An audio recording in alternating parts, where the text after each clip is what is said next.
عندي العرض ديالي أشطرا اللي درتو في مدينة أكادير، وكاين في مراكش إن شاء الله، وغيكون في الدار البيضاء قريبا. تنحاول. عندي العرض كذلك غنديرو قريبا في مدينة الداخلة، بالمهرجان ديال الضحك للداخلة، أول مرة غيتقام بالداخلة بالأقاليم الصحراوية.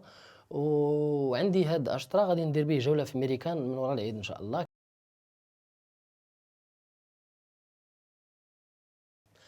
وبالنسبة لشارع الضاحك أنا نقول لك واحد الكلمة: لهم دينهم ولي دين.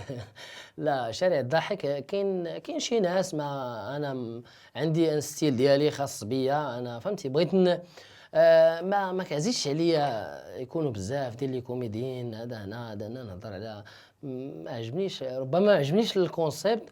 وأنا تنبغي نعتمد على راسي، يعني نخدم أنا ليماج ديالي، بحال قاد المالح، بحال الدبوز، بحال هادي، لأن تكون أنت فيك أنت، ماشي تخشى وسط 8 ولا 10 ديال لي كوميديين.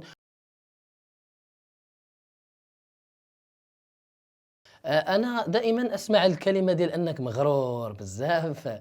مغرور، ربما أنني أحب نفسي وقيلًا.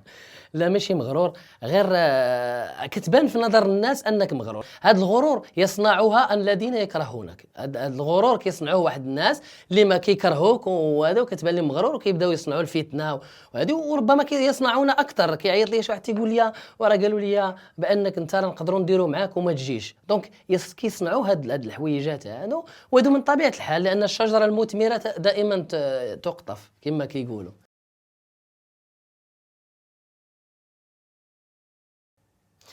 هذه كانت علاقة ولكن لم تثمر بالزواج، لأن لا أريد أن أتكلم على هذا الموضوع. موضوع قديم، موضوع هذا قديم. ربما هذاك الرجل داز واحد الفترة، استفدت منه واستفدت منه بزاف، استفدت منه يعني.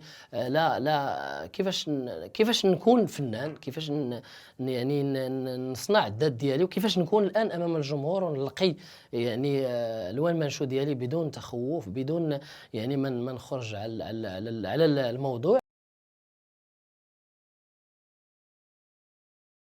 أنا أقولها لحسن الفد. علاش حسن الفد بالضبط؟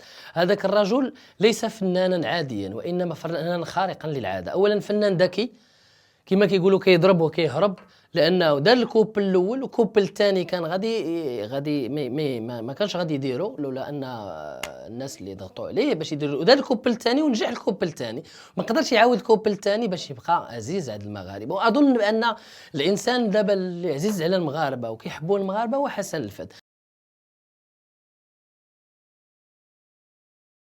مثلي او لا غير مثلي او لا كيفطر في رمضان بينه وبين المولاه. فقط أنا أقول كلمة واحدة، هذه ربما كتكون في القرآن: الله تبارك وتعالى قال: إذا ابتليتم فاستتيروا. هذه ربما نقدر نعقب على هاد الناس، ولكن عفوا، ما تقدرش تقيس الحرية الفردية ديال الأشخاص، لأنك أنت ماشي عندك السلطة باش أنك تقيس الحرية الفردية ديال الشخص.